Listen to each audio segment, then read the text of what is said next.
قبلہ مدد اللہ العالی آپ راولپنڈی تشریف لائے ہیں، ہم ان کے از حد ممنون احسان ہیں۔ تو بلا تاخیر میں آپ ہی کو دعوت دیتا ہوں کہ آپ اپنے بیانات سے ہم سب کو مستفیض فرمائے، ہمارے اس عظیم الشان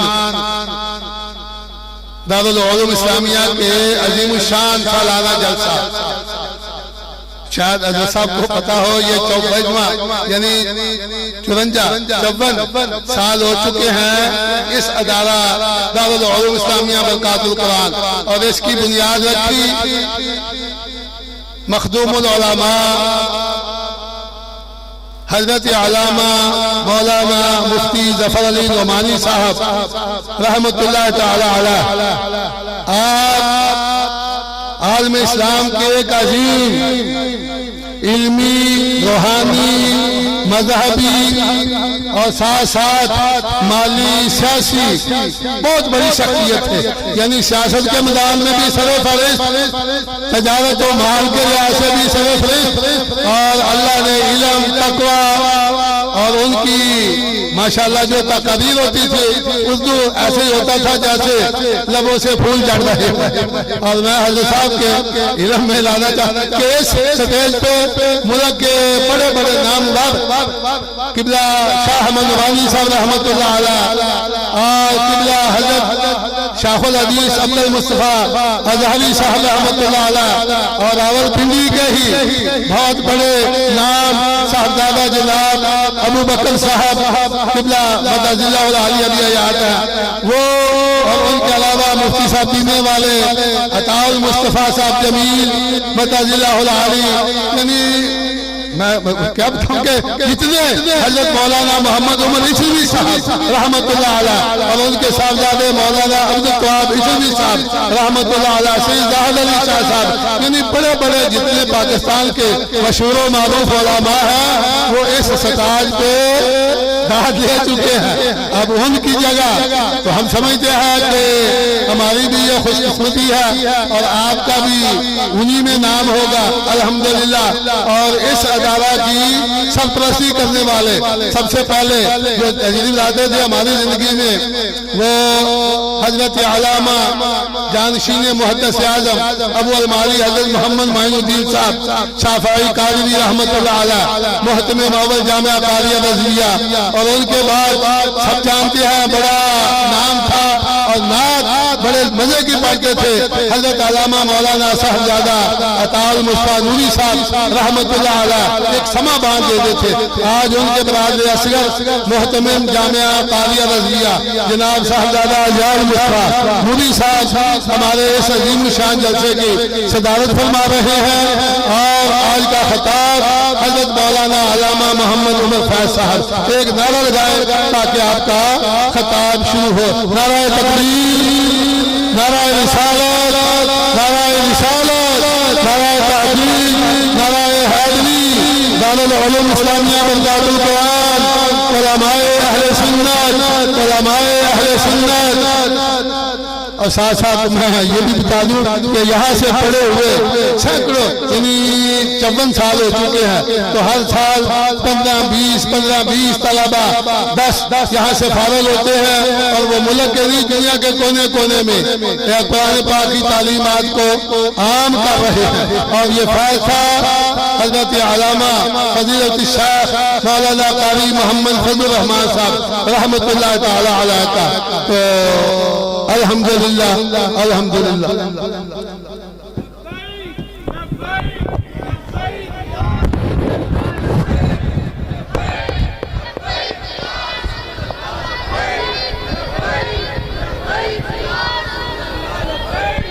یہ نعرہ نہ سٹیج سے لگے کرے گا، لانا تو آہستہ آہستہ کوئی بات نہیں، یہ چلتا ہے، تو میں لگا دیتا ہوں، سب مل کے لگائے نا، جوش سے لگائے، لبیک لبیک لبیک لبیک یا رسول اللہ، لبیک لبیک لبیک یا رسول اللہ، لبیک لبیک لبیک یا رسول اللہ، لبیک لبیک لبیک یا رسول ٹھیک ہو گیا. اور آپ کو یہ بھی پتا ہے کہ اس سٹیج سے دل دکھانے والی تقریریں اول سے آج تک جانا گواہ ہے کہ دل دکھانے والی تقریر یعنی منافق محبت کی باتیں ہوتی ہیں. تو آپ کا تو لقب یا سفیر عشق رسول، یہ عشق رسول میں آج ہمیں تڑپا دینا. ہاں سبحان اللہ. ایک دفعہ آئے تھے وہ قادریہ والا صاحب سے صاحبزادہ، عشق و محبت کی ایسے باتیں کی کہ ہر بندہ تڑپ اٹھا تھا. میں نے کہا نا بڑے بڑے لوگ آئے ہیں تو یہاں یعنی کہ محبت کی باتیں ہوتی ہیں. اور نہ ہی آپ نے نعتیں بھی سنی ہیں، تلاوت بھی سنی ہے. نہ ہاتھ اوپر کرو، نہ نیچے کرو، نہ یہ کرو، نہ جس میں محبت نہ بول جائے، سب محبت لے کے آئے ہیں. تو اسی محبت سے، اسی جذبے سے، اسی جلوس سے آپ نے آپ کا خطاب بھی سننا ہے.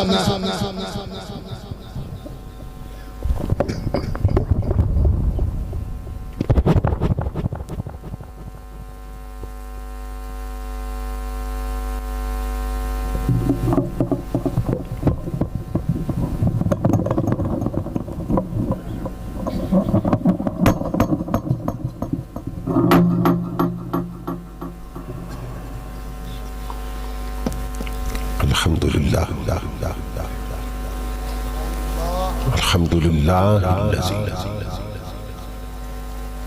زین النبیین بحبیب المصطفیٰ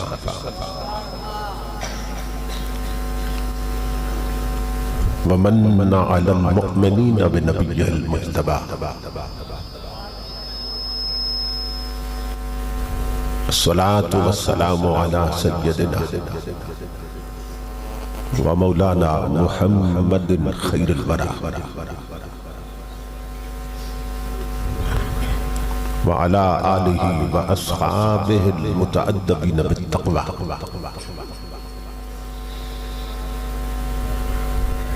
اما بعد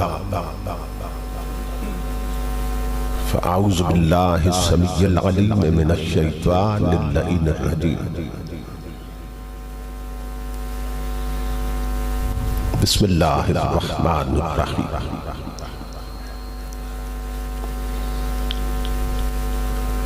افلا یتدبرون القرآن ام علی قلوب اقفالها.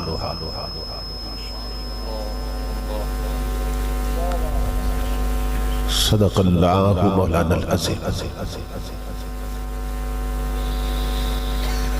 ان اللہ وملائکتہ یصلون علی النبی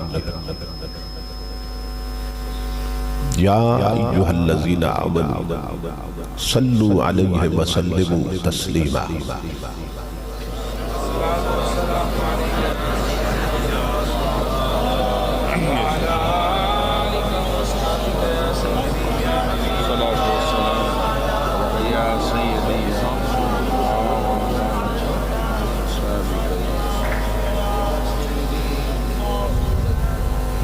لائق صد احترام سرمایہ ملت صدر مجلس جگر گوشہ محسن اہل سنت محترم المقام حضرت قبلہ صاحبزادہ ضیاء المصطفیٰ نوری صاحب دامت برکاتہ مولالیہ محترم المقام حضرت علامہ پروفیسر عبداللطیف ضیاء صاحب دامت برکاتہ القدسیہ دیگر معزز مشائخ و علماء کرام اور معظم خواتین و حضرات، اللہ رب العزت کا لاکھ لاکھ شکر ہے کہ جس نے اپنی توفیق خاص سے آپ کو اور مجھے آج کی اس عظیم الشان عظیم المقاصد اور کثیر البرکات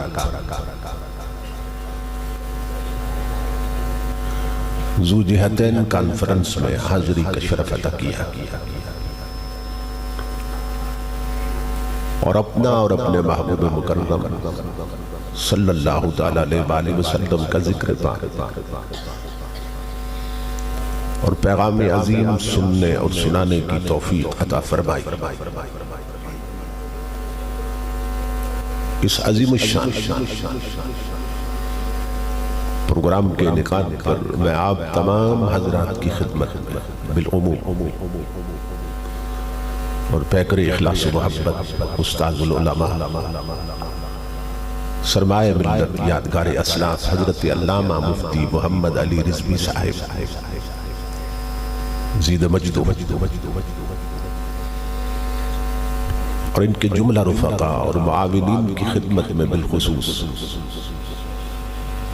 دل کی اتھا گہرائیوں سے ہدیہ تبریک و تحسین پیش کرتا ہوں اور دعا کرتا ہوں کہ اللہ رب العزت دوستوں کی اس محنت کو اور ہم سب کی حاضری اپنی پاک بارگاہ میں قبول و منظور فرمائے اور آج کی اس نشست کو ہماری اعتقادی فکری اور عملی تربیت کے اعتبار سے نتیجہ خیز اور بامقصد بنائے۔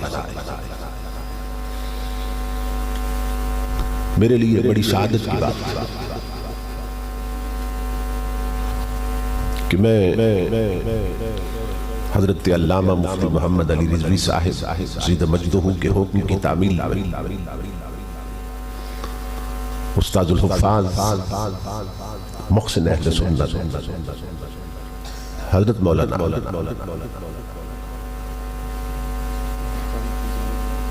قاری فضل الرحمن صاحب رحمت اللہ تعالی علیہ کہ اس عظیم علمی روحانی اور فکری مرکز پہ حاضر ہو کے آپ حضرات سے خطاب کی سعادت حاصل کر رہا ہوں۔ خوشبخت اور خوش نصیب ہوتے ہیں وہ لوگ جنہیں کسی بھی انداز سے اللہ رب العزت دین متین کی خدمت کی توفیق عطا کرتا ہے۔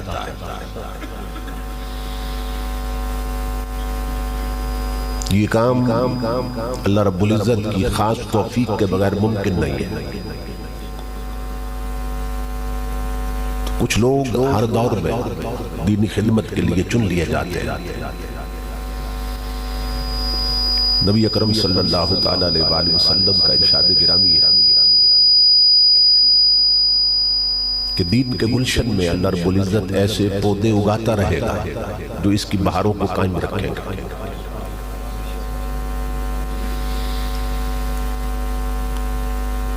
نبی اکرم صلی اللہ علیہ وآلہ وسلم کا ارشاد گرامی ہے اذا مررتم بریاض الجنت فرتعوا کہ میرے غلاموں جب جنت کے باغوں میں جاؤ پھر اپنی خوراک لے لیا کرو، اپنی غذا لے لیا کرو۔ اصحاب رسول نے حیران ہو کے پوچھا وما ریاض الجنت یا رسول اللہ صلی اللہ علیہ وسلم، یا رسول اللہ صلی اللہ علیہ وسلم اس دنیا میں وہ جنت کے باغ کون سے ہیں؟ تو نبی اکرم صلی اللہ علیہ وآلہ وسلم نے ارشاد فرمایا مجالس الذکر وفی روایت مجالس العلماء،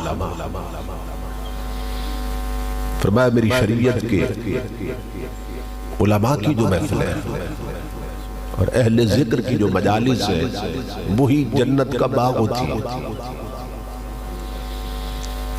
اس حدیث رسول کے مطابق اس وقت ہم جنت کے باغ میں ہیں۔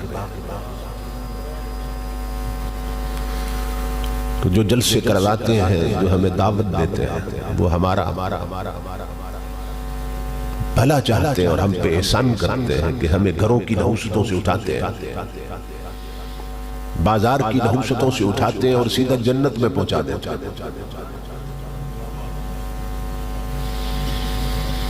بعض لوگ جلسے میں 10 20 50 100 روپیہ دے کر سمجھتے ہیں ہم نے احسان کیا۔ ہم کیا احسان کریں گے؟ احسان تو حضور کا ہے، سب پر احسان حضور کا ہے جنہوں نے 10 50 روپے میں تجھے جنت دے دی۔ تو یہ بڑی خوش بختی کی بات، خوش نصیبی کی بات۔ اور ابھی خطاب کے آخر میں آپ دیکھیں گے کہ کچھ بچوں کو بھری مجلس سے الگ کر لیا جائے اور اس وقت بھی وہ ایک امتیازی شان کے ساتھ بیٹھے ہیں۔ تو بھری مجلس میں سے انہیں الگ کر کے ان کے سر پہ فضیلت کی پگڑیاں سجائی جائیں گی. یہ ایک منظر ہے جو ایک اور منظر کی یاد تازہ کرے گا کہ جس طرح بھری مجلس میں سے ان چند بچوں کو الگ کر کے ان کے سر پہ عزت کی پگڑیاں باندھی جائیں گی, فضیلت کی پگڑیاں باندھی جائیں گی, اسی طرح بھری قیامت میں انہیں الگ کر کے ان کے سر پہ عزت کے تاج سجائے.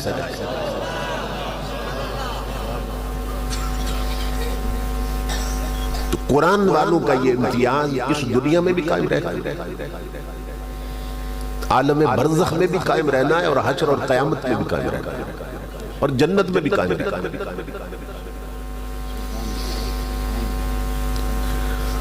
اب یہ جلسہ ذو جہتین ہے, اس کے دو آسپیکٹس ہیں اور دو پہلو ہیں.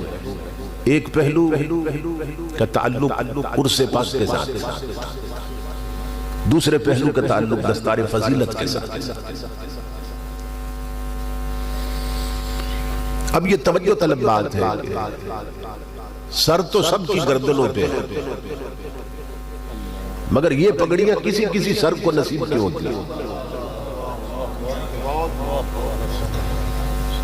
سر تو سب کی گردن پہ ہے, سب کے دھڑ پہ سر لگے ہوئے ہیں, مگر یہ پگڑیاں کسی کسی سر کو نصیب کیوں ہوتی ہیں. تو قلندر لاہوری نے اس کا جواب دیا. اقبال کہتا ہے برہنہ سر ہے تو عزم بلند پیدا کر, برہنہ سر ہے تو عزم بلند پیدا کر کے یہاں فقط سر شاہی کے واسطے ہے کلا. اگر تیرا سر ننگا ہے تو کوئی ایسا کام کر کہ تیرے سر پہ بھی پگڑی رکھ دی جائے, کیونکہ اس دنیا میں جو شاہین بنتے ہیں انہی کے سروں پہ پگڑیاں سجائی جاتی ہیں.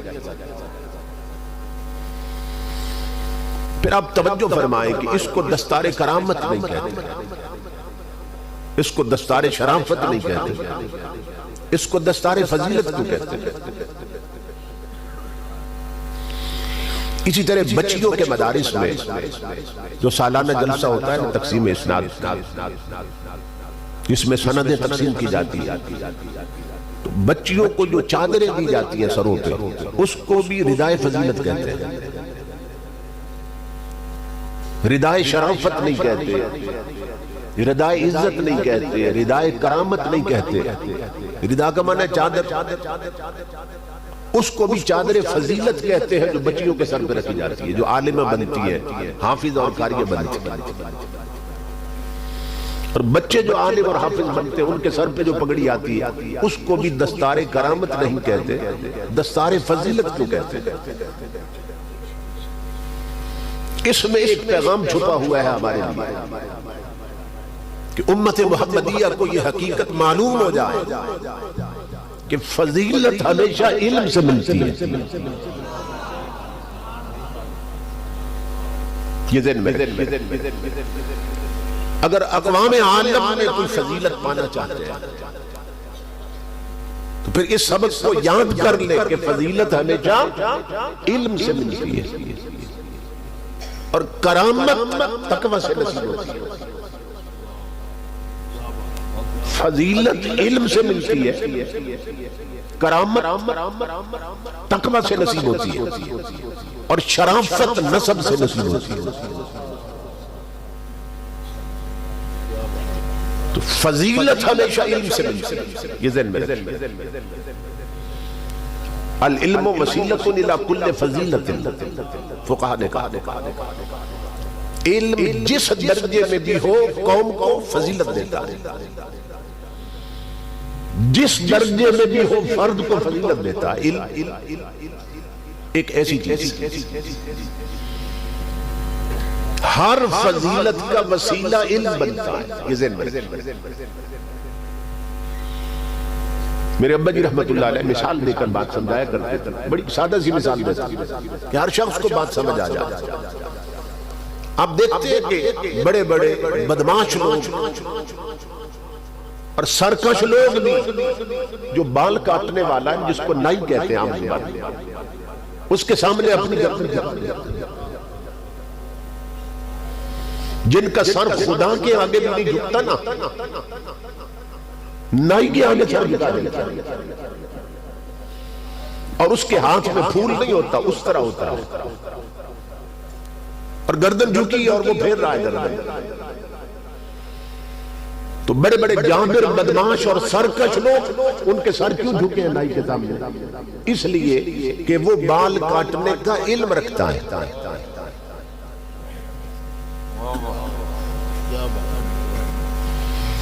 اب تصور کریں کہ اتنا سا علم بھی فضیلت دے گیا، اس درجے میں جو علم تھا وہ بھی فضیلت دے گیا۔ اور آپ حیران ہوں گے کہ قرآن حکیم نے اس سے بھی اگلی بات کی۔ قرآن پاک، قرآن کہتا ہے تم ہر کتے سے شکار نہیں کھیل سکتے، فقط اس کتے سے شکار کھیل سکتے ہو جسے شکار کھیلنے کی تعلیم دی، جس کو فقہ کی زبان میں قلب معلم کہتے ہیں۔ قلب معلم سکھایا ہوا کتا، تعلیم دیا ہوا کتا، اور تعلیم کتنی دی کہ شکار پہ ٹوٹنا کیسے، اس پہ جھپٹنا کیسے، اس کو پکڑنا کیسے۔ اس درجے میں اگر علم کتے کو بھی آ جائے، وہ کتا بھی باقی کتوں جیسا نہیں رہتا، تو بلا تشبیہ و مثال ان بچوں جیسا کون ہے کہ جن کے سینے دولت قرآن کے مدینے بن گئے؟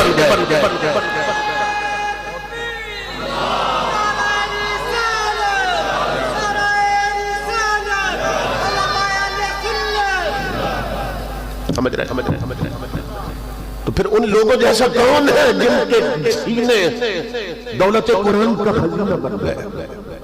پھر ان جیسا ام المومنین حضرت عائشہ صدیقہ رضی اللہ تعالیٰ، آپ نے حضور سے قریب سوال کیا، بما یتفاضل الناس فی الدنیا یا رسول اللہ صلی اللہ علیہ وسلم، یا رسول اللہ اس دنیا میں لوگ فضیلت کیسے پاتے ہیں؟ اس دنیا قال بالعقل، امام الانبیاء نے جواب دیا، عائشہ اس دنیا میں وہ فضیلت پاتے ہیں جن کے پاس عقل ہوتی ہے، جو عقل مند ہے وہ فضیلت پاتے ہیں اس دنیا میں۔ قالت وفی الآخرت یا رسول اللہ صلی اللہ علیہ وسلم، انہوں نے پوچھ لیا یا رسول اللہ اور آخرت میں فضیلت کیسے پائیں گے؟ یہ تو دنیا کی بات تھی نا، آپ نے فرمایا کہ عقل سے فضیلت پاتے ہیں دنیا میں، تو یا رسول اللہ آخرت میں فضیلت کیسے پائیں؟ قال بالعقل، امام الانبیاء نے فرمایا عائشہ قیامت کے دن بھی عقل والے ہی نیچے ہو جائیں گے۔ یہ بڑی عجیب بات، قیامت کو بھی فضیلت پائیں گے عقل والے۔ پھر حضرت عائشہ نے سوال کیا، الیس انما یجزون باعمالہم یا رسول اللہ، یا رسول اللہ کیا قیامت کے دن لوگ عملوں سے فضیلت نہیں پائیں گے کہ جن کے اچھے عمل ہوں گے وہ افضل ہوں گے؟ امام الانبیاء کا جواب سنیے، فرمایا عائشہ وَهَلْ عَمِلُوا إِلَّا بِقَدْرِ مَا آتَاهُمُ اللَّهُ مِنَ الْعَقْلِ، عائشہ نیک کام بھی تو عقل والے ہی کرتے ہیں، وہ پاگل ہیں جو نیک نہیں کرتے۔ عائشہ نیک کام بھی تو عقل والے ہی کرتے ہیں، اور جتنی جتنی کسی میں عقل ہوتی ہے وہ اتنا اتنا نیک ہوتا ہے۔ تو ہم نے عقل کی ڈیفینیشن کچھ اور بنا رکھی ہے کہ عقل مند کون ہے؟ جو دنیا میں چالاک ہو، جو دنیا میں چالاک ہو، طرار ہو، تیز ہو، دنیاوی طور پر بہت ہوشیار اور کلیور ہو، ہم کہتے ہیں یہ بہت بڑا عقل مند۔ لیکن امام الانبیاء فرماتے ہیں عقل مند کون؟ حضور فرماتے ہیں عقل مند کون؟ العاقل الذی یتقی اللہ مع سیئہ، فرمایا عقل مند وہ ہے کہ جس کی عقل اسے خدا کی نافرمانی سے روک لے۔ یہ میری ماں بہنیں بیٹیاں بھی سن رہی ہیں، آج میں نے انہیں بھی ایک میسج کنوے کرنا ہے، پیغام دینا ہے۔ امام الانبیاء کے حضور فرماتے ہیں عقل مند کون کہ جس کی عقل اسے خدا کی نافرمانی سے روک لے، جس کی عقل اسے گناہوں سے روک لے وہ عقل مند ہے، اور جو گناہوں سے نہ روکے وہ پاگل ہے۔ حضرت شیخ شبلی رحمت اللہ تعالیٰ علیہ سے کسی نے پوچھا تھا شبلی تمہارے محلے میں پاگل کتنے رہتے ہیں؟ بڑا عجیب سوال تھا، شبلی تمہارے محلے میں پاگل کتنے رہتے ہیں؟ حضرت شبلی ہنس پڑے، فرمایا پاگلوں کا نہ پوچھ گنتی بڑی لمبی ہو جائے گی۔ فرمایا پاگلوں کا نہ پوچھ گنتی بڑی لمبی ہو جائے گی، پاگلوں سے تو گھر بھرے ہیں، پاگلوں سے تو بازار بھرے ہیں، پاگلوں سے تو آبادی کے بھری ہیں، اور ہمارے ملک میں آ جاؤ تو پاگلوں سے اسمبلیاں بھری ہیں۔ شبلی نے کہا پاگلوں کا نہ پوچھ گنتی بڑی لمبی ہو جائے گی۔ آپ نے فرمایا میں تمہیں بتاتا ہوں اور میرے محلے میں عقل مند کتنے ہیں؟ تو وہی 4-5 بندے شبلی نے نام لیے جو آذان سنتے ہی مسجد بھاگ جاتے۔ شبلی نے کہا میرے محلے میں یہ عقل مند ہے، باقی سارے پاگل رہتے ہیں، دیوانے رہتے ہیں۔ تو میری ماں بہنوں بیٹیوں اور جوانوں اور بزرگوں، عقل مند وہ ہے جس کی عقل اسے خدا کے نافرمانی سے روک لے، اسے حضور کی نافرمانی سے روک لے، وہ عقل۔ نبی اکرم صلی اللہ تعالیٰ علیہ وآلہ وسلم نے فرمایا 4 میں سے بننا، 5واں نہ بننا ورنہ ہلاک ہو جانا۔ آپ ایک علمی مرکز پہ اکٹھے ہیں، علم کی فضیلت کو جانیے، علم کیا ہے۔ حضور غوث اعظم فرماتے ہیں، غوث اعظم جیسی شخصیت فرماتے ہیں درست العلم حتی صدق خطبہ، لوگ علم کو کوئی عمل ہی نہیں سمجھتے۔ غوث اعظم فرماتے ہیں علم پڑھتے پڑھتے میں قطب بن گیا۔ ہماری سوچ کے مطابق تو چاہیے تھا نا، فرماتے میں عمل کرتے کرتے قطب بن گیا۔ تو غوث اعظم فرما رہے ہیں میں علم پڑھتے پڑھتے قطب بن گیا۔ علماء کو تو لوگ ولی نہیں سمجھتے۔ امام شافعی فرماتے ہیں اِن لم یکن علماء و اولیاء فلیس فی الارض بلیجہ۔ اب فرماتے ہیں اگر حضرت صلی اللہ علیہ وسلم کی امت میں شریعت کے عالم ولی نہیں تو پھر رب نے کوئی ولی پیدا ہی نہیں کیا، پھر کوئی ولی پیدا ہی نہیں ہوا اگر علماء ولی نہیں ہے۔ غوث اعظم فرماتے ہیں علم پڑھتے پڑھتے لوگوں میں ولی بن گیا، قطب بن گیا، قطبیت کے درجے پہ فائد ہو گیا۔ کیا؟ علم شریعت پڑھتے پڑھتے۔ امام الانبیاء نے فرمایا 4 میں سے بننا، 5واں نہ بننا ورنہ ہلاک ہو جاؤ گے۔ آج ہماری ہلاکت کا سبب کیا ہے؟ ہم کیوں ہلاک ہو رہے ہیں؟ اس لیے کہ ہماری میجورٹی اور اکثریت 5واں بنتی جا رہی ہے۔ حضور نے فرمایا تھا 5واں نہ بننا ورنہ ہلاک ہو جاؤ گے۔ اب سنیں غور سے حضور ہمیں کیا بنانا چاہتے ہیں اور ہم کیا بن گئے ہیں۔ امام الانبیاء نے فرمایا تم دعا عالم بن سکو تو میری شریعت کے عالم بن لے۔ آج لوگ اپنے بڑے خاندانوں پہ فخر کرتے ہیں، بڑی برادریوں پہ فخر کرتے ہیں، میری برادری بہت بڑی، میرا خاندان بہت بڑا۔ حکماء اسلام کیا کہتے ہیں، امام غزالی کیا کہتے ہیں؟ آپ فرماتے ہیں جس برادری اور خاندان میں حضور کی شریعت کا ولی عالم نہ ہو، حضور کی شریعت کا عالم نہ ہو، وہ برادری زندوں کی نہیں مردوں کی برادری،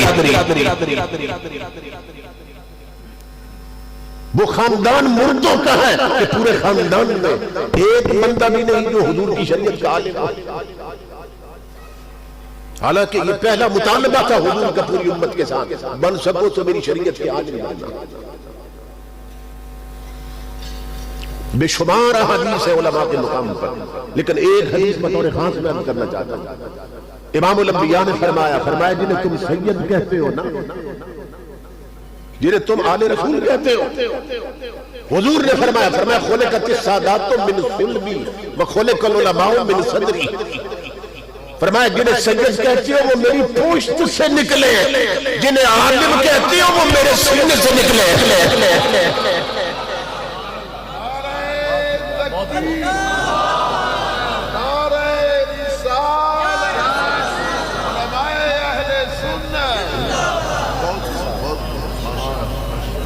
فرمایا جنہیں سید کہتے ہو وہ میری پوشت کے پھیل سے بنے، جنہیں عالم کہتے ہو وہ میرے سینے کے پھیل سے بنے. تو میں کہا کرتا ہوں پھر اس سید جیسا کون کہ جو سید العقیدہ سید بھی ہو اور عالم بھی ہو. اب سید کے ساتھ یہ سید العقیدہ لگانا ضروری ہو گیا کیونکہ بہت سے گمراہ بھی ہو چکے، بھٹک گئے اور بھٹکا رہے ہیں. تو امام الانبیاء نے فرمایا سید میری پوشت سے نکلے ہیں اور شریعت کے علماء مصطفیٰ کے سینے سے نکلے. جنہیں لوگ بیکورڈ سمجھتے ہیں، یہ علماء جو ہے نا ملا کی دوڑ مسجد تک، اور علم شریعت پڑھنا لوگ آکورڈ سمجھتے ہیں. چودھری کا بیٹا ہو، ملک ماہر راجے کا بیٹا اور مولوی بن جائے، کہ تمہاری بدنصیبی ہے، تمہیں کیا معلوم عالم کا مقام کیا. اللہ امام الانبیاء نے فرمایا بن سکو تو شریعت کے عالم بننا. علماء کا یہ مقام ہے. تو تاجدار انبیاء کے غلام. پھر دوسری چیز حضور نے فرمایا او متعلما، عالم نہ بن سکو تو پھر کسی عالم کے قدموں میں بیٹھنے والے طالب علم بنے. پھر بھی علم والوں کے قدموں میں بٹھا دیا حضور. یا خود عالم بنو یا پھر طالب علم بنو. اور طالب علم کا مقام کیا ہے؟ وہ کسی وزیر اعظم کو بھی نصیب نہیں، وہ صدر پاکستان کو بھی نصیب نہیں، وہ کسی جنرل کو بھی نصیب نہیں. طالب علم کا مقام کیا ہے کہ جب گھر سے نکلتے ہیں نا علم شریعت سیکھنے کے لیے، یہ پاؤں بعد میں اٹھاتے ہیں. ان الملائکۃ لتضع اجنحتہا لطالب العلم. امام الانبیاء فرماتے ہیں شریعت کا عالم، شریعت کا طالب علم جب قدم اٹھاتا ہے نا اس کے پاؤں بعد میں اٹھتے ہیں، نوری فرشتے زمین پہ گر کر اپنے پر پہلے بچھا دیتے ہیں.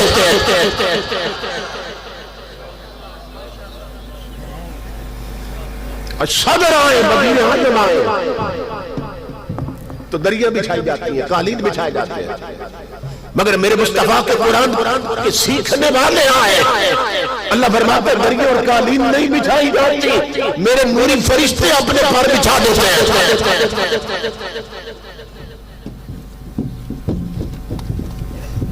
فرمایا بن سکو تو عالم بننا، ورنہ طالب علم بننا، کسی عالم کے قدموں میں بیٹھنے والے طالب علم بننا. علم شریعت کتنا ضروری ہے. حضور داتا علی حجویری نے بھی لکھا، امام راضی نے بھی لکھا. حضور کی بارگاہ میں ایک جوان بیٹھا تھا، بڑی محبت بڑی گفتگو ہو رہی.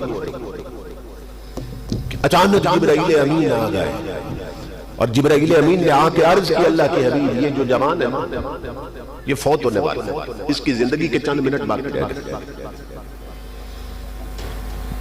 توجہ سے سننا اس بات. حضور کے قدموں میں ایک جوان بیٹھا، جبرائیل امین آئے، عرض کی آقا اس کی زندگی کے چند منٹ رہ گئے، یہ دنیا سے جانے والا ہے، فوت ہونے والا ہے. حضور صلی اللہ علیہ وسلم کی آنکھیں اشکبار ہو گئی.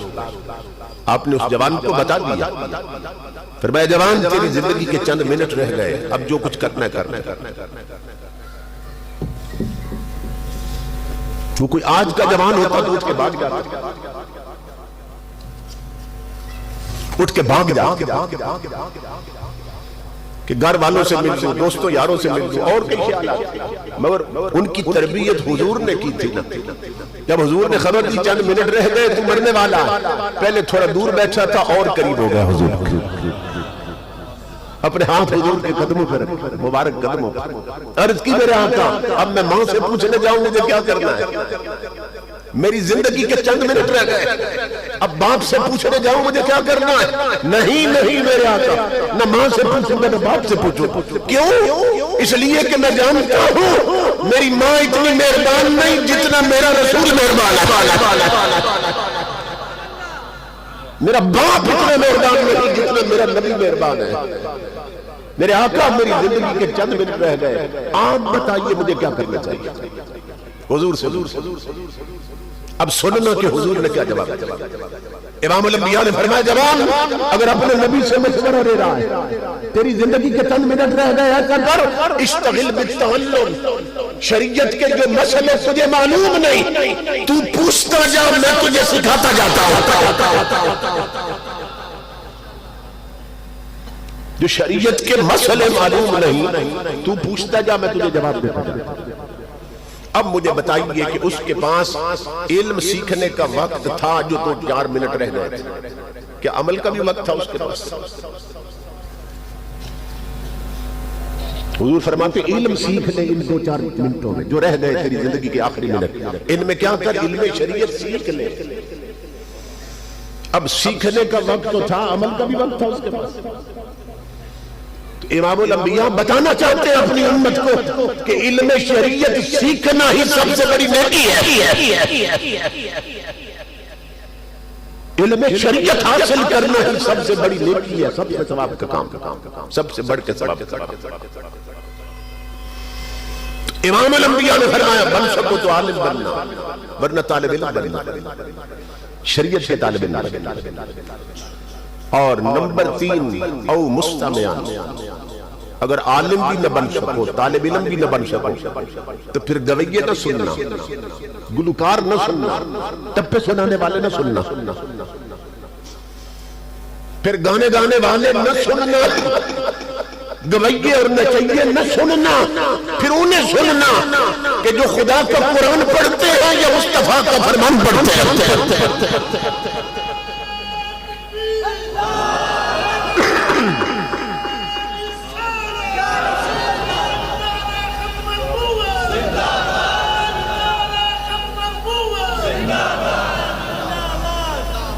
فرمایا پھر انہیں سننے والے بننا جن کی زبان کھلتی ہے، یا خدا کا قرآن پڑھتے ہیں یا نبی کا فرمان پڑھتے ہیں۔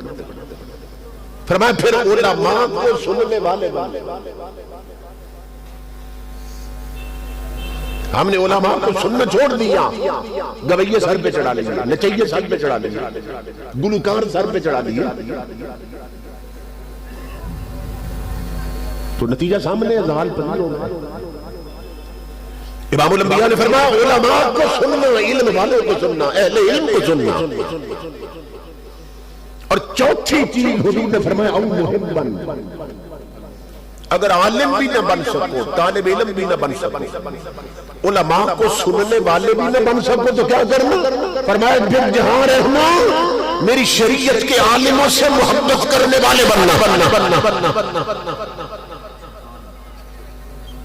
شریعت کے علماء سے پیار کرنے والے بننا۔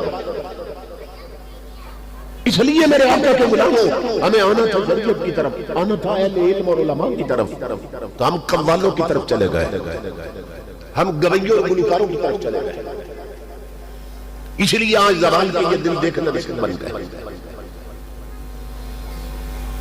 امام الانبیاء فرماتے ہیں میری امت جس دور میں بھی گر جائے گی وہ کسی سہارے سے اٹھے گی، اور وہ سہارا حضور بتا کر گئے۔ ہم آج گرے ہوئے کہ اٹھے ہوئے ہیں؟ جس قوم کی بہو بیٹیوں کے سر ننگے ہو جائیں اور میک اپ کر کے بے پردہ بازاروں میں پھریں، وہ قوم گری ہوتی ہے، اٹھی نہیں ہوتی ہے۔ جس قوم کے جوان ٹچ موبائلوں میں انڈیا کی فلموں کے کلپ دیکھ کے آنکھوں اور کانوں کی بدکاری میں مبتلا رہے، وہ قوم گری ہوتی ہے، اٹھی نہیں ہوتی ہے، کھڑی نہیں ہوتی ہے۔ جس قوم کے تاجر بددیانت ہو جائے وہ قوم گری ہوتی ہے، کھڑی نہیں ہوتی ہے۔ جس قوم کے افسر حرام خور ہو جائیں وہ قوم گری ہوتی ہے، کھڑی نہیں ہوتی ہے۔ جس قوم کے حکمران رب رسول کے باغی ہو جائے وہ قوم گری ہوتی ہے، کھڑی نہیں ہوتی ہے۔ جس قوم کے ہوٹلوں پر، گھروں میں، شادیوں پر گانے چلے، گلوکاروں کی آوازیں بلند ہو، وہ قوم گری ہوتی ہے، کھڑی نہیں ہوتی ہے۔ جس قوم کے گھر میں قرآن الماری میں بند پڑا ہو اور پڑھنے والا کوئی نہ ہو اور ایل سی ڈی اور ٹی وی سامنے سجا رکھا ہو، وہ قوم گری ہوتی ہے، کھڑی نہیں ہوتی ہے۔ آج ہم گر چکے ہیں، غریب لقمہ حلال کو ترس رہے ہیں، بچے تعلیم کو ترس رہے ہیں، بیمار دوائی کو ترس رہے ہیں، قوم ضروریات زندگی کو ترس رہی ہے۔ آج ہم لٹ چکے ہیں اور گر چکے ہیں امام الانبیاء کے غلام ہو۔ تو امام الانبیاء نے بتایا تھا میری قوم جس دور میں گر جائے گی نا میری امت، فرمایا کسی سہارے سے اٹھے گی۔ آقا وہ سہارا کیا ہے؟ فرمایا ان اللہ یرفع بہذا الکتاب اقوام، فرمایا میری گری ہوئی امت جب بھی اٹھے گی میرے قرآن کی بیساکھی کے سہارے اٹھے گی۔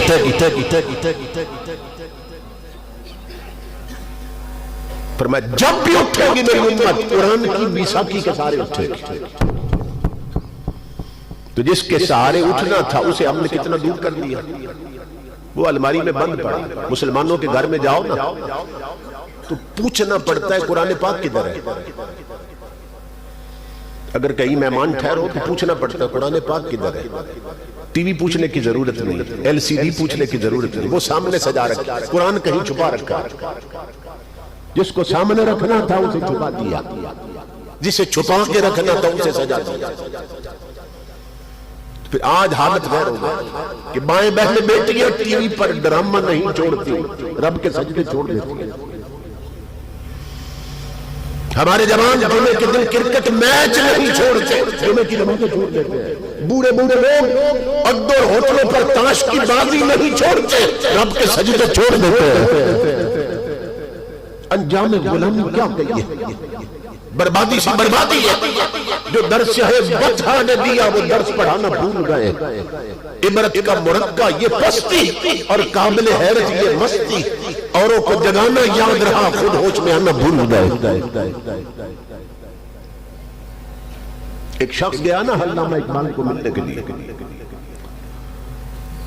تو جا کے دیکھا کہ جس کمرے میں اقبال کی چارپائی تھی تو وہیں چارپائی کے ساتھ میز پڑا تھا، میز پر کتابیں تھی اور بغیر غلاف کے قرآن پاک پڑا تھا کتابوں کے اوپر۔ اس نے فوراً اعتراض جڑ دیا، اس نے کہا اقبال میں تو علامہ سمجھتا تھا۔ انہوں نے کہا کیا ہوا؟ کہا یہ عام کتابوں کے ساتھ بغیر غلاف کے قرآن پاک اوپر رکھا ہوا ہے۔ اقبال نے کہا تو کہاں رکھوں؟ کہا لپیٹ کے اس کو غلاف میں کسی اونچی جگہ پر رکھا۔ اقبال نے سوال کر دیا اس بندے سے، اقبال نے کہا میرے دوست مجھے ایک بات کا جواب دے، تو نے کبھی دیکھا ہے کسی معذور نے بیساکھیاں دور رکھ دی؟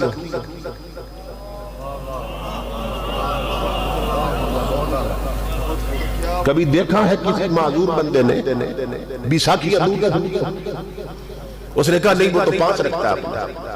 اقبال نے کہا کیوں پاس رکھتا ہے؟ کہا انہی کے سارے اٹھتا بیٹھتا ہے۔ اقبال کی آنکھوں میں آنسو آ گئے، اس نے کہا میرے نادان دوست اللہ کی عزت کی قسم، جس طرح معذور بیساکھیوں کے بغیر نہیں چل سکتا اسی طرح اقبال قرآن کے بغیر نہیں چل سکتا۔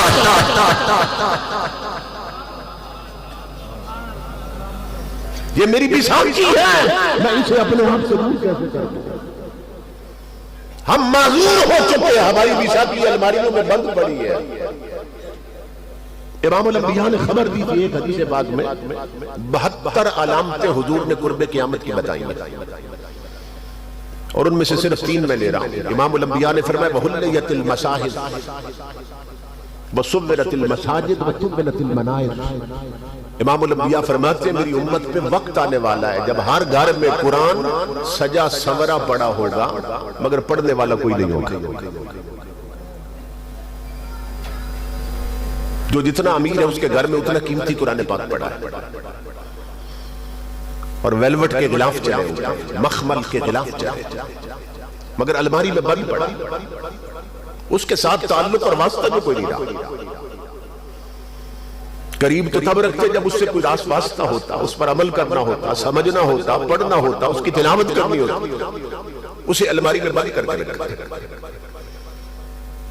میری ماں بہنیں بیٹیاں اور بزرگوں سنو، جس گھر میں فجر کی نماز کے بعد قرآن کا غلاف نہ اترے نا،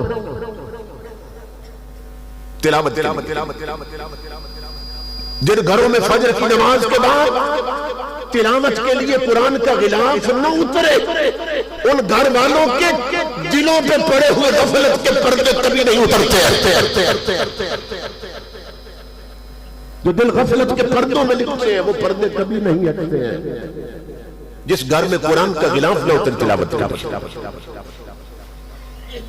آج ہر گھر میں ٹینشن ہے، پریشانی ہے، مصیبتیں ہیں۔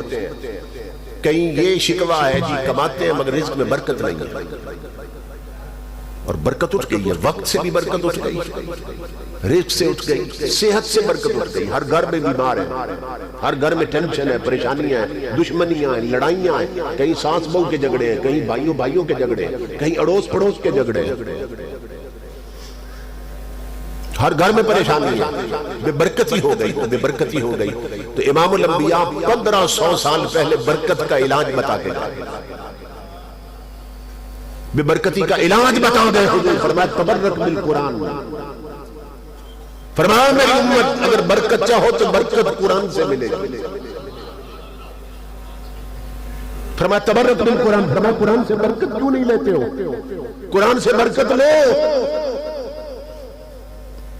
آج رکشے والا جا رہا ہے تو اس نے گانا چلا رکھا ہے، قرآن نہیں چل رہا، سوزوکی میں بیٹھو تو گانا چل رہا، ٹرک گزرے تو گانا چل رہا، بڑی بڑی کوچوں میں صرف گانے نہیں ہیں، LCDs لگی اور انڈیا کی فلمیں چل رہی ہیں، کافروں نے بنائی ہیں اپنے کفر کے مطابق، یعنی انڈیا کافروں کا ملک، تو انہوں نے فلمیں بنائی اپنے کفر کے مطابق، تو جو کافروں نے بنائی وہ اتنی ہمارے ملک میں دیکھی جاتی ہے، بڑی بڑی کوچوں میں کوئی شریف آدمی، غیرت مند آدمی بیوی بچوں کے ساتھ صبر کرنے کے لائق نہیں رہا، بڑی بڑی کوچوں میں انڈیا کی فلمیں چل رہی ہیں، ہوٹلوں پہ گانے چل رہے ہیں، شادی ابھی 10 دن بعد ہونی ہے یا مہینے بعد ہونی ہے، بس تاریخ طے ہونے کی دیر ہے کہ اس گھر میں ڈک لگ جاتے اور پھر گانے انڈیا کے چلتے ہیں،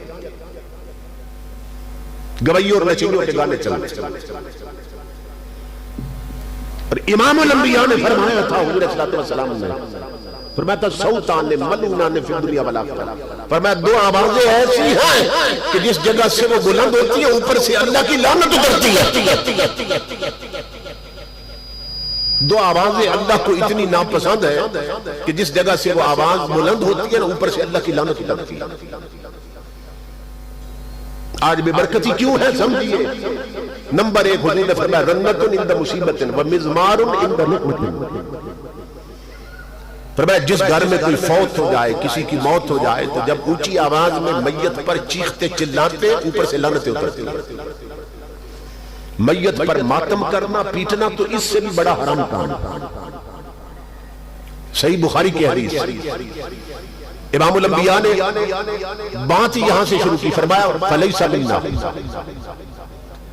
من ضرب الخدود وشق الجیوب ودعا بدعوى الجاہلیہ، حضور فرماتے ہیں جس نے مصیبت کے وقت ماتم کیا، چہرے کو پیٹا، گریبان پھاڑے اور زمانہ جاہلیت کی طرح بین کیے میت پر، امام الانبیاء فرماتے ہیں اس بدبخت کا میری امت سے کوئی تعلق نہیں۔ تو جب میت پر اونچی آواز میں چیختی چلاتی ہیں عورتیں اوپر سے اللہ کی لعنت برستی ہے۔ جو رونا بے اختیار آتا ہے جو آنسو آتے ہیں اس کی اجازت، اس پر شریعت نے پابندی نہیں لگائی، اس میں اختیار نہیں، لیکن آواز پر پابندی لگا دی کیونکہ عورت کی آواز کا بھی پردہ ہے۔ اور نمبر 2 حضور صلی اللہ علیہ وسلم نے فرمایا وَمِزْمَارٌ بِنِعْمَةٍ، جس گھر میں کوئی نعمت اترے، کوئی خوشی کا موقع ہو، بچے کی منگنی ہو، بچے کا عقیقہ ہو، بچے کا ولیمہ ہو، بچے کی شادی ہو، اور اس گھر میں گانے چلے،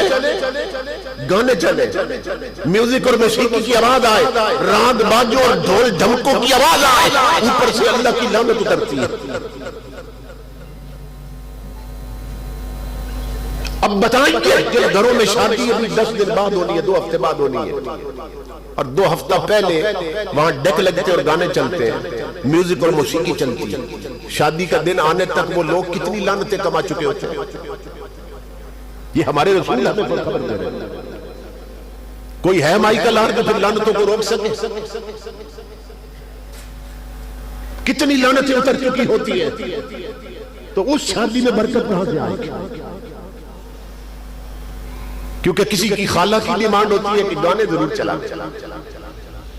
کسی کی پھپھو کی ڈیمانڈ ہے کہ نہیں ویڈیو ضرور بنوانی ہے، کسی کا چچا اور ماموں اکڑ جاتا ہے، کہتا ہے میں تو ناچنے والی بھی بلاؤں گا، میرے بھتیجے کی شادی ہے، میرے بھانجے کی شادی ہے۔ حضرت شاہ نصیر کہتے ہیں ٹکر نہ لے نبی کی شریعت سے ہوش کر، اور دوزخ میں جھونکتی ہے یہ ٹھوکر لگی ہوئی، ٹکرا رہا ہے حضور کی شریعت کے ساتھ۔ اور آج سروے رپورٹ کے مطابق ہمارے ملک میں سب سے زیادہ طلاق واقع ہو رہا ہے، گھر اجڑ، شادی کو ابھی 6 مہینے نہیں ہوتے کہ جو لڑکی ہے وہ خلا کے لیے عدالت پہنچی ہوتی ہے کہ میری جان چھڑاؤ، میں نے اس کے ساتھ نہیں رہنا، یا خامد اس کو طلاق دے دیتا ہے۔ تو پھر پھپھو اور پھر خالہ اور پھر ماموں اور چچے جو ہے وہ ہاتھ ملتے، کہتے ہیں بڑا خرچہ کیا تھا مگر ان کی آپس میں بنی کوئی نہیں، کہ بڑی خوشی منائی تھی، ناچنے والیاں بھی بلائی تھی، ڈھول دھمکے بھی کیے تھے، سارا کچھ کیا، مگر ان بچوں کی بنی نہیں، آپس میں میاں بیوی کی بنی نہیں ہے۔ میں انہیں کہتا ہوں نادان سوچ، جب ان کی شادی ہو رہی تھی تو نے اپنے نبی سے بنا کے رکھی تھی، تو نے اپنے رب سے بنا کے رکھی، ان کی کیسے بنے آپس میں؟ کہ جن دنوں میں بچوں کے لیے والدین اور بڑے رحمتیں مانگتے ہیں، ان دنوں میں بھی سارا خاندان لعنت کما رہا۔ اب شادی میں برکت کہاں سے آئے؟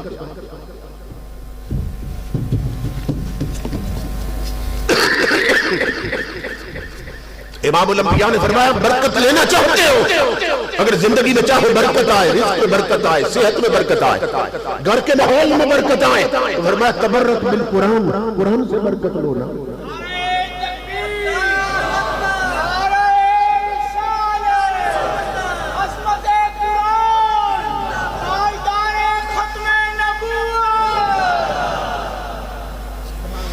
میں قرآن سے برکت لو، قرآن کو پڑھو، سمجھو، عمل کرو، قرآن سے برکت لو۔ کیوں؟ فَإِنَّهُ كَلَامُ اللَّهِ وَخَرَجَ مِنْهُ، فرمایا اس لیے کہ یہ رب کا کلام ہے اور اسی کی ذات سے دل مگر ہوا ہے۔ برکت لینی ہے تو قرآن سے برکت لو، وہ کام مت کرو جن کام کے کرنے پر لعنتیں اترتی ہیں، جن کاموں کے کرنے پر لعنتیں اترتی ہیں وہ کام مت کرو۔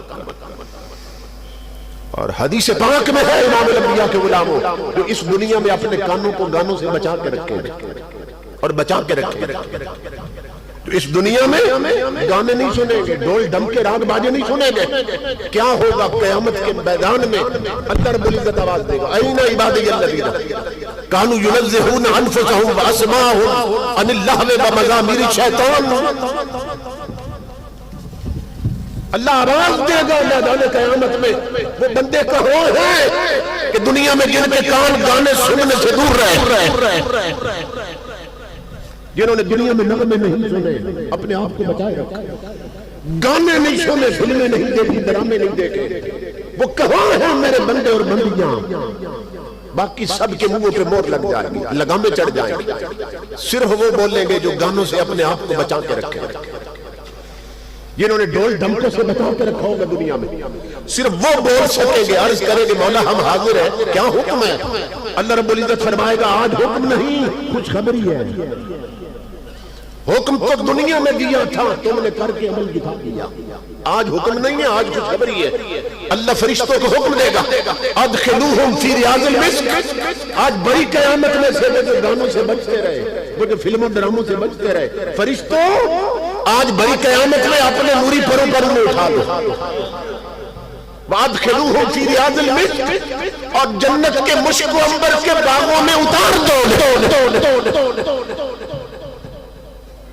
آج بڑی قیامت میں اپنے نوری پروں پر اٹھا لو انہیں، وَأَدْخِلُوهُمْ فِي رِيَاضِ الْمِسْكِ، اور انہیں جنت کے مشک و عنبر کے باغوں میں اتار دو۔ وَأَسْمِعُوهُمْ حَمْدِي وَثَنَائِي، اور وہ جو گانوں سے بچتے رہے نا، جنہوں نے گلوکاروں کے گانے نہیں سنے فرشتوں، آج اپنی نوری زبانوں سے انہیں میری حمدیں سناؤ، آج میری حمدیں سناؤ اپنی نوری زبانوں سے۔ امام الانبیاء کے غلام ہو. اگر آج ٹیکسیوں میں بھی قرآن چل رہا ہو, سزوکیوں میں بھی, رکشوں میں بھی, ہوٹلوں پر بھی, شادیوں پر بھی قرآن چل رہا ہو, تو آپ آنکھوں سے دیکھیں گے کہ عرش الہی سے رحمت کس طرح اترتی. آج من کی دنیا اجڑ چکی ہے, اندر باطن کی دنیا برباد ہو چکی ہے. اور ہوا کیا, دل کے پھپھولے جل اٹھے سینے کے داغ سے, اس گھر کو آگ لگ گئی گھر کے چراغ سے. آج ہر گھر میں جہاں عورت رہتی ہے نا, امیر ہے یا غریب, دو چیزیں ضرور ہیں. دو چیزیں, مائیں بہن بیٹیاں غور سے سنیں, دو چیزیں ضرور ہیں جہاں عورت رہتی ہے. ایک لپسٹک, ایک نیل پالش.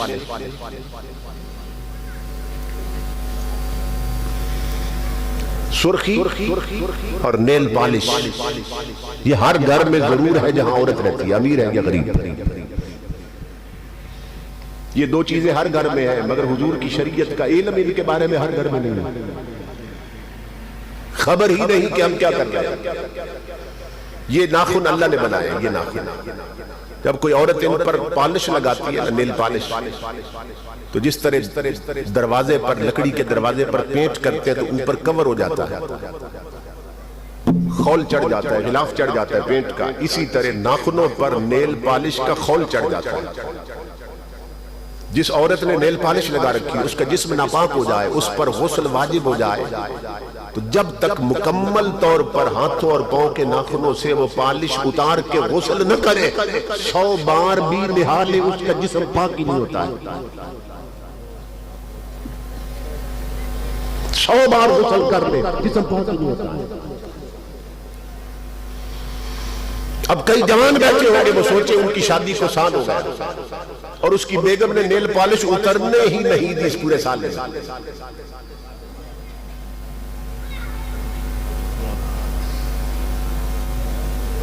میری باتیں تھوڑی کڑوی ہوتی ہیں, مگر یہ ہے کہ علاج کر رہا ہوں نا, دوائی دے رہا ہوں. دوائی میٹھی تو نہیں, کڑوی ہوتی ہے. کئی لڑکے ہیں جن کی شادی کو سال ہو گیا, اس کی بیوی نے نیل پالش پھیکی بھی نہیں پڑنے دی 1 سال میں. 1 سال میں غسل اس پر واجب ہوا 100 بار, اور شریعت محمدی کے مطابق غسل نہیں ہوا 1 بار بھی. وہ کتنی ناپاک ہو رہی ہے, کتنی گندی ہو چکی ہے. انہی گندے ہاتھوں کے ساتھ, ناپاک ہاتھوں کے ساتھ وہ آٹا گوندتی اور روٹیاں پکاتی, اور وہ روٹی گھر میں ایک ہی بنو گا, اس کا سسر جو آذان سن کے مسجد چلا جاتا. جب اتنے ناپاک ہاتھوں کی وہ روٹی کھاتا ہے تو 40 سال کے سجدوں کا جو اندر نور لیا تھا, ہر شے بجھا بیٹھتا ہے.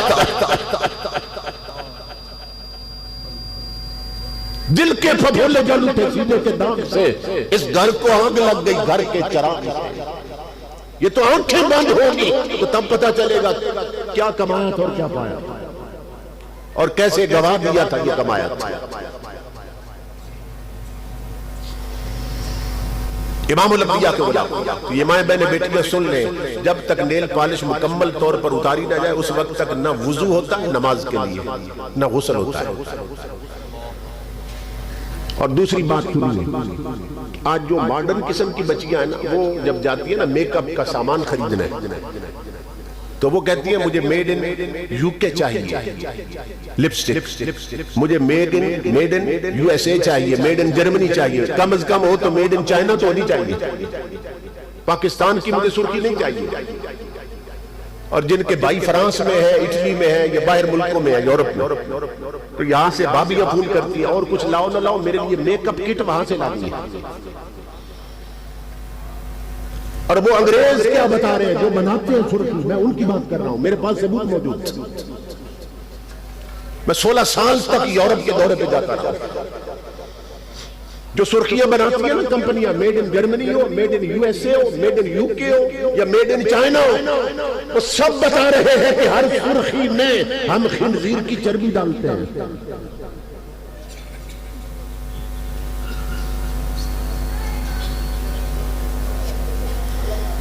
جس قوم کی وہ بیٹیاں نیل پالش کی وجہ سے اتنی ناپاک ہو چکی ہو, اور پھر یہاں خنزیر کی چربی مان لے ہونٹوں پر, ان کی جولی میں رب رسول کے باقی تو پیدا ہو سکتے ہیں, غازی اور نمازی کہاں سے پیدا ہو.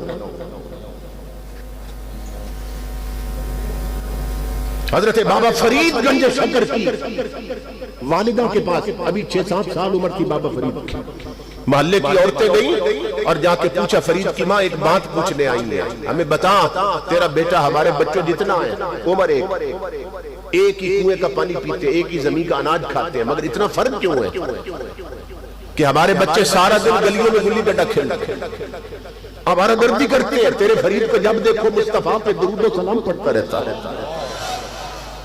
ہمارے بچوں کی راتیں سو کر گزرتی ہے، تیرے فرید کی مصلی پہ رو کر گزرتی ہے، فرید کی ماں اتنا فرق کیوں ہے؟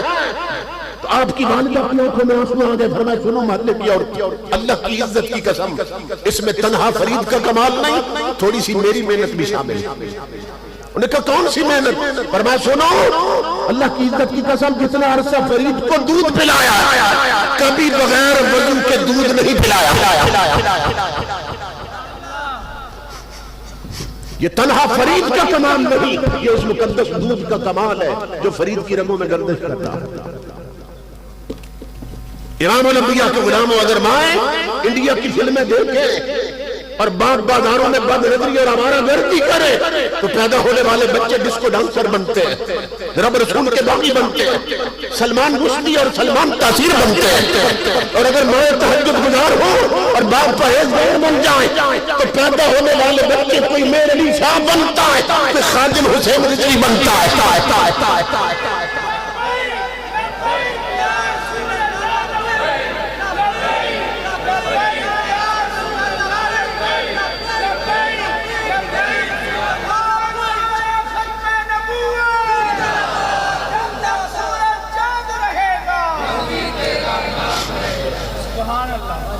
یہ جان یہ رنگ ماں کی طرف سے چڑھتے اولاد پر اور باپ کی طرف سے چڑھتے اولاد پر۔ اسی دور کے بندے ہیں ویل چیئر پر بیٹھنے والا عاشق رسول، جس نے یار کے لیے مارے کھائے، جس نے محبوب کے لیے جیل کاٹی، جس نے کارکن شہید کروائے، جو اوپر کی منزل سے گھسیٹ کر سڑک پر پھینکا گیا پھر بھی ہنس رہا تھا، اور مارنے والے پوچھتے تھے تو ڈنڈے کام کے ہنستا کیوں ہے؟ تو امیر المجاہدین فرمانے لگے جن کی ڈیوٹی تم کر رہے ہو تمہیں نہیں دیکھ رہے، جس کی میں کر رہا ہوں مدینے والا مجھے دیکھ رہا ہے۔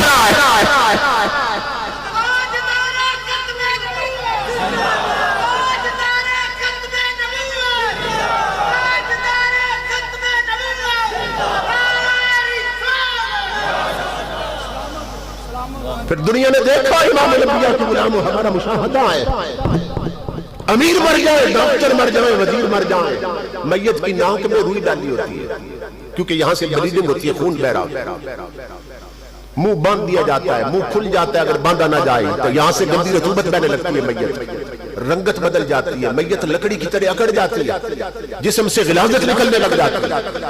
بڑے بڑے ڈاکٹر انجینئر دیکھے مرتے ہوئے، ان کی میتوں کا یہ حال ہوتا ہے، ناک میں روئی ڈالی ہوتی ہے، مگر وہ عاشق رسول اس کی میت بھی 3 دن پڑی رہی ہے، نہ منہ باندھا گیا، نہ منہ باندھا گیا، نہ ناک میں روئی ڈالی گئی، نہ رنگت بدلی ہے، نہ میت اکڑی ہے۔ جب تیسرے دن جنازہ اٹھا تو لاکھوں لوگوں نے دیکھا آج بھی اس کا چہرہ گلاب اور موریے کو شرما رہا تھا۔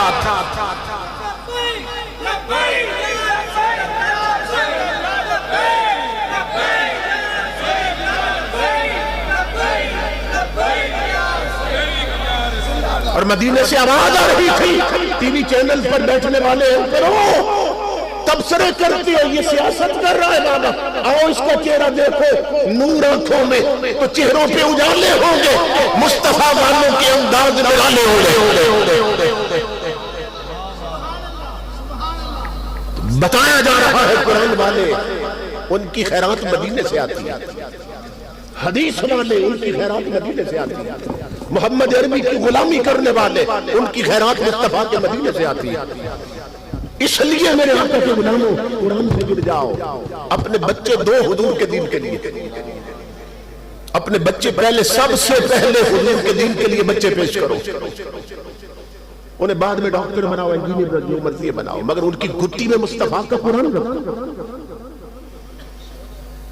میں ان ماں باپ کو مبارک دیتا ہوں کہ جن کے بچے دولت قرآن کا خزینہ لیے بیٹھے، یہ مبارکباد کے مستحق ہیں لوگ. میں ڈیرہ اسماعیل خان میں خطاب کے لیے گیا تو وہاں جامع مسجد چوگلہ میں خطاب تھا، کیونکہ 4 بڑے بازار لگتے ہیں نا، گلیاں کہتے ہیں چوگلہ، جامع مسجد چوگلہ، کہ 4 بڑی گلیاں اور بازار اس مسجد پہ آ کے ختم ہوتے ہیں، اور سنٹر میں وہ مسجد بنی. تو وہاں انہوں نے مجھے بتایا کہ یہ جو مدرسہ قائم ہے نا، غریب یتیم بچے پڑھتے ہیں قرآن پاک، تو اب بھی وہ مسجد میں ہی سو جاتے ہیں اور کوئی جگہ نہیں تھی. اس مسجد کے متولی تھے پرانے جو پہلے شروع میں، انہوں نے بتایا مجھے کہ ان کا حال یہ تھا کہ انہیں ہر رات حضور کی زیارت ہوتی تھی جو مدرسہ چلا رہے تھے. ایک دن وہ حاجی صاحب مسجد میں آئے نا تو دیکھے کہ بچے بھاگ رہے ہیں مسجد میں، ایک دوسرے کو پکڑ رہے ہیں. انہوں نے پکڑ کر بچوں کو ان کے منہ پہ تھپڑ دے مارے، بجائے اس کے کہ پیار سے سمجھاتے، محبت سے سمجھاتے. تو بچوں کو پکڑ دیا، یتیم بچے جو قرآن پڑھ رہے تھے، قرآن یاد کر رہے تھے، ان کے منہ پہ تھپڑ دے مارے. حاجی صاحب سو گئے جنہیں ہر رات حضور کا دیدار ہوتا، دیدار بند ہو گیا. لوگ کہتے ہیں حضور کو دیوار کے پیچھے کی بھی خبر ہے، معاذ اللہ. حاضر و ناظر و نور و بشر غیب کو چھوڑ، شکر کر وہ تیرے عیبوں کو چھپائے ہوئے. یہ میرا ٹاپک نہیں ہے، ورنہ بتاتا حضور کو کتنی خبریں ہیں. امام الانبیاء کے غلام ہو، حاجی صاحب کو زیارت بند ہو گئی. تڑپتے تھے مچھلی کی طرح، قریب تھا کہ پاگل ہو کے مر جائے. 1 ہفتہ 2 ہفتے اسی رنگ میں گزرے، زیارت بند ہو گئی اور خبر نہ تھی کہ غلطی کیا ہو گئی. انہی کے پڑوس میں ایک اور بزرگ رہتے تھے، وہ مجھے بتانے لگے، وہ کہنے لگے مجھے حضور خواب میں ملے صلی اللہ تعالیٰ علیہ وسلم، مجھے آقا کا دیدار ہوا خواب میں. میں قدموں پہ گرا، میں نے عرض کی آقا آپ مسجد کے متولی صاحب جو مدرسے کے متولی ہیں انہیں زیارت کرواتے ہیں، تو زیارت بند کیوں کرا دیا آپ نے، کیا غلطی ہو گئی ان سے؟ کہتے اللہ کی عزت کی قسم حضور فرمانے لگے، امام الانبیاء نے فرمایا اس نے میرے بیٹوں کے منہ پہ تھپڑ مارے، میں زیارت کیسے کرواؤں؟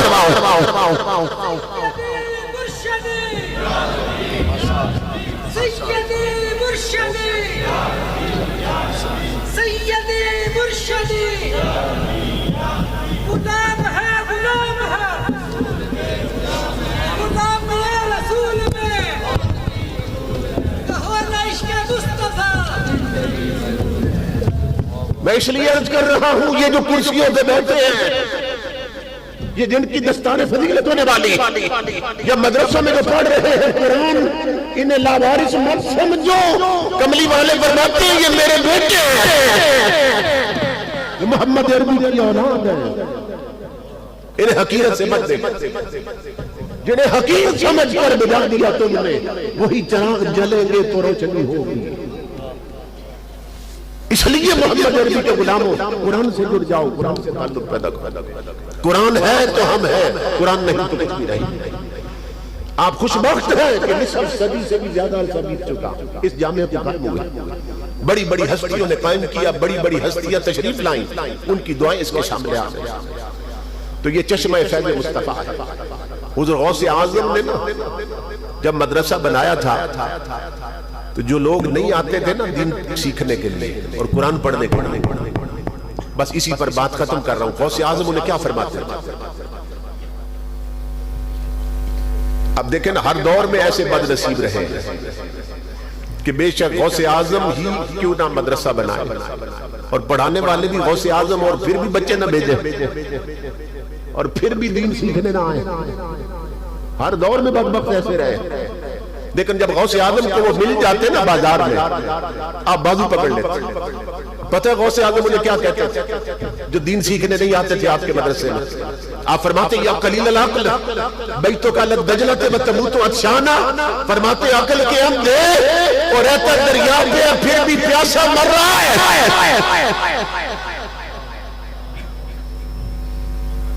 فرماتے رہتا دریا پہ پھر بھی پیاسا مر رہا ہے. اس جامعہ برکات القرآن کے ارد گرد رہنے والوں اور اس سے کسی قسم کا تعلق رکھنے والوں، اگر دریا پر رہ کر تم پیاسے مر جاؤ پھر تم سے بڑا بد نصیب کوئی نہیں ہے.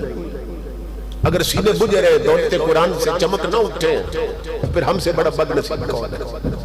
اسے صرف مدرسہ نہ سمجھے، یہ چشمہ فیض مصطفیٰ جاری ہے، یہ تاجدار کائنات کے فیض کا چشمہ جاری ہے۔ یہاں مدینے سے خیرات آتی ہے اور یہاں پڑھنے والے حضور صلی اللہ علیہ وسلم اپنے بیٹے بنا لیتے ہیں۔ اللہ رب العزت میرے بھائیوں کو سلامت رکھے، ان علماء کا سایہ تادیر ہمارے سروں پہ قائم رکھے جنہوں نے آندھیوں میں چراغ جلا رکھے۔